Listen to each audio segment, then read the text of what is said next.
पियावा के संगवा अपना रहबू सुकून में। बेवफाई भरल बा तोरा खून में, गली सुन के चल जाइए जून में।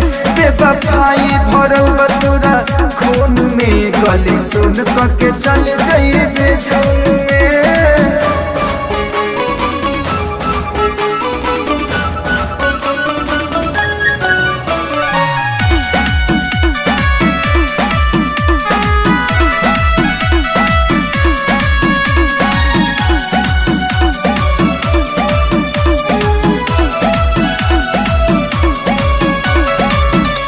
मुवलो से बेसी हदीनवा बुझाई जानू, सोझा हमारे जब तोहरो मारो कड़ाई।